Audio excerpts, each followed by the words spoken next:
जय हिंद दोस्तों, स्वागत है आपका अपने इस ऑनलाइन प्लेटफ़ॉर्म एग्ज़ाम हब पे। देखिए, एक बहुत बड़ी खुशखबरी निकल के आई है।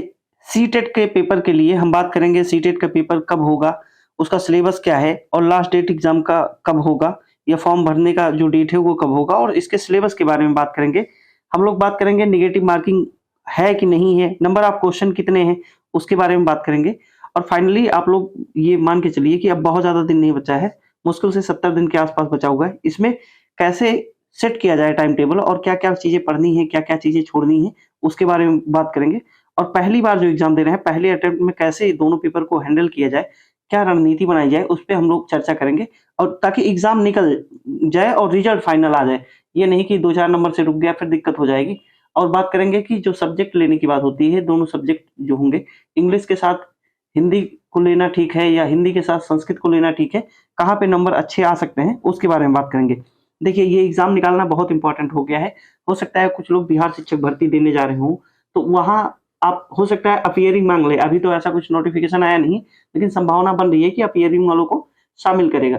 तो उसके लिए ये मान के चलिए कि सीटेट आपको क्वालीफ़ाई करना ही है, चाहे जिस हाल में। और मेन चीज़ ये है कि जूनियर वाला, कम से कम जूनियर वाला तो निकल ही जाना चाहिए। उसमें कोई कोताही नहीं है, 90 नंबर आपको लाने ज़रूरी हैं। तो हम एक-एक करके देखेंगे। ये जो पीडीएफ है काफ़ी लंबी है, हम टेलीग्राम पे आप लोगों को प्रोवाइड करा देंगे। जो मुख्य-मुख्य बातें हैं, उस पे हम लोग चर्चा कर लेते हैं। इसमें मुख्य-मुख्य बातें क्या-क्या है भैया? तो फॉर्म कब से भराया जाएगा? तो देख लेते हैं हम लोग कि जो एप्लीकेशन का डेट है, यानी कि हम लोग कब से फॉर्म भरेंगे, उसके बारे में देख लेते हैं, और एग्ज़ाम का डेट कब होगा और रिज़ल्ट कब तक आएगा, उन सब के बारे में हम लोग चर्चा कर लेते हैं, ताकि आप लोग ये मान के चलिए कि 70 दिन बचा हुआ है। 70 दिन में क्या रणनीति होनी चाहिए और पेपर कैसे निकल जाए, उसके बारे में हम लोग चर्चा करेंगे। तो चलिए शुरुआत करते हैं, और ये सेशन अगर आपको अच्छा लगे भैया, तो चैनल को सपोर्ट करिएगा। मैंने खुद यही अप्लाई किया है। मैं प्राइमरी और जूनियर एक ही बार में, पहली बार में कैसे निकाला है, उसके बारे में भी थोड़ी-सी रणनीति बनाएँगे हम लोग कि कैसे क्या करना है।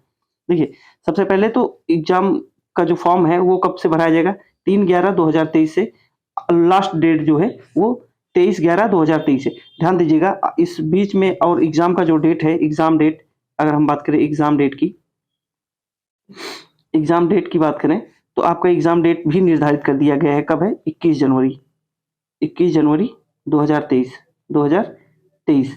अब ये मान के चलिए कि अगर हम आज से जोड़ें 3 तारीख से और 21 जनवरी, यानी कि नवंबर और दिसंबर 2 महीना ये, यानी कि कुल मिला के 70 दिन के आस-पास आपके बचे हैं। 70 दिन में सिलेबस कवर करना है।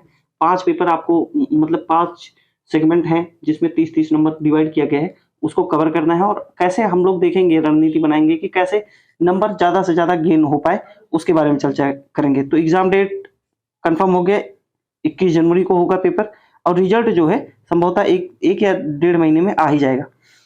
तो अब बात कर लेते हैं कि जो फीस है, उसकी फीस कितनी रखी गई है। एक पेपर अगर आप दे रहे हैं तो उसकी फीस क्या है, दोनों पेपर का जो है, देखिए, जो जनरल वालों के लिए है, या तो पेपर आप 1 दे रहे हैं या 2 दे रहे हैं, तो दोनों में से कोई एक दे रहे हैं तो सिर्फ जो है ₹1000 लगेगा। ये सिर्फ नहीं है, ये काफ़ी ज़्यादा है बच्चों के लिए। और अगर आप दोनों पेपर देते हैं तो ₹1200 है। जनरली लोग दोनों पेपर ही दे देते हैं, चूँकि ₹200 की बात होती है, तो ये होता है कि चलो भाई 2 पेपर देते हैं। एससी-एसटी के लिए ₹500 एक पेपर के लिए है, दोनों पेपर के लिए ₹600 है। ये फीस की बात हो गई। अब बात कर लेते हैं कि जो पेपर है वो कितने पैटर्न पे पूछा जाएगा, कितने नंबर का होगा, उसके बारे में चर्चा कर लेते हैं।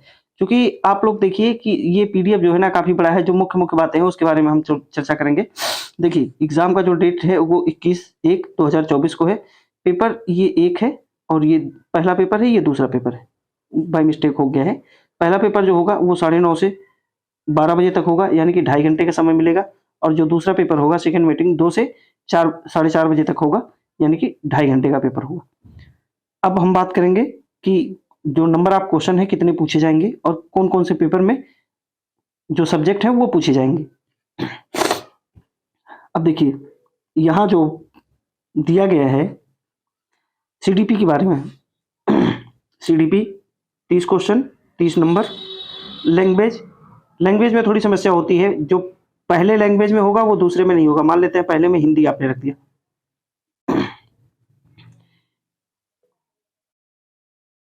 हिंदी रख दिया।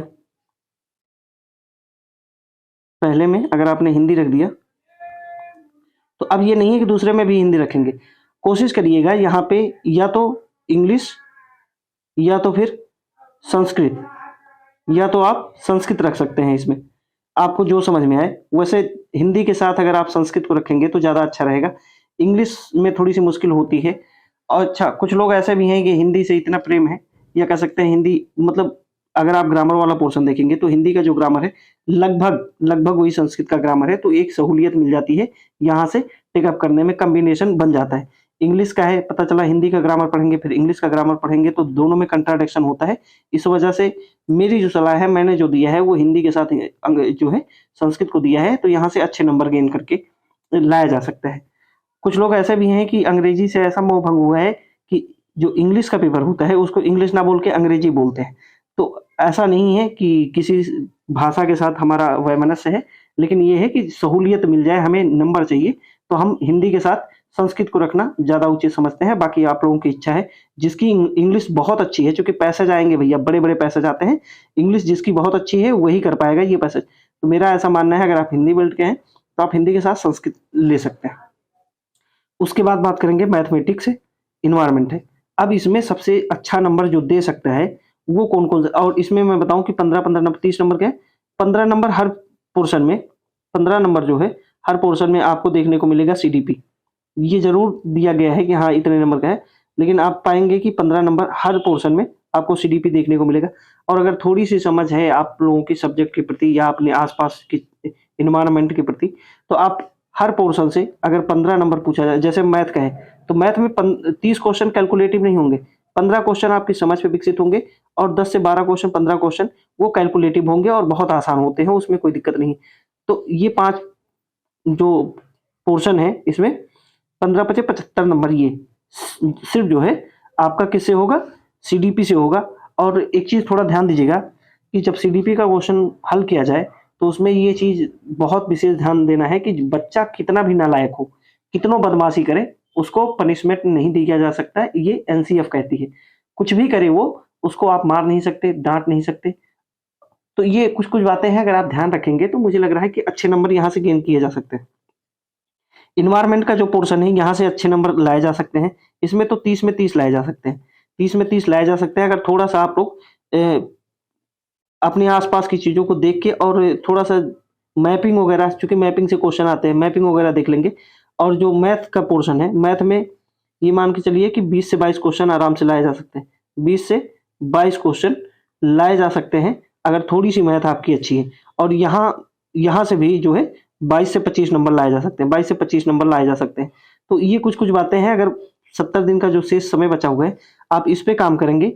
वैसे एक वीडियो हम बना देंगे इस पे कि हाँ, कहाँ पे किस पोर्शन पे ज़्यादा काम करना है। और कुछ चीज़ें हैं जो इकट्ठा आपको रखना है, जैसे अवस्था से संबंधित जो क्वेश्चन पूछा है, किशोरावस्था है, शैशवावस्था है, बाल्यावस्था है, प्रौढ़ावस्था है, युवावस्था है, इन सब के बारे में क्या-क्या चीज़ें हैं, कुछ-कुछ मुख्य-मुख्य बातें हैं, उनको एक जगह रखिए। और डिस्लेक्सिया है, डिसकैलकुलेसिया है, इन सब को एक जगह रखिए ताकि रिवीजन करने में आपको आसानी लगे।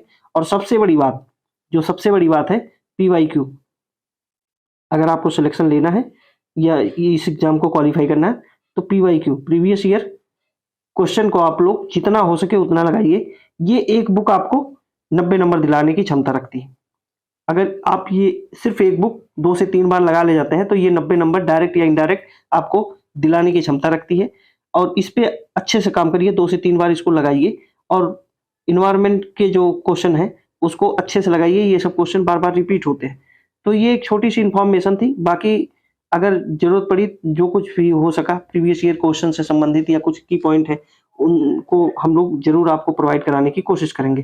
तो आज इतना ही रखेंगे, फिर अगली क्लास में अगर कुछ महत्वपूर्ण सूचना हुई तो हम आपको प्रोवाइड कराएँगे। लग जाइए, 70 दिन बचा हुआ है। और जिन लोगों को बिहार में पेपर देना है, अपीयरिंग वाले हैं, वो लोग तो विशेष ध्यान ध्यान देंगे कि इस एग्ज़ाम को निकालना ही है। और निकल सकता है, ऐसा नहीं है।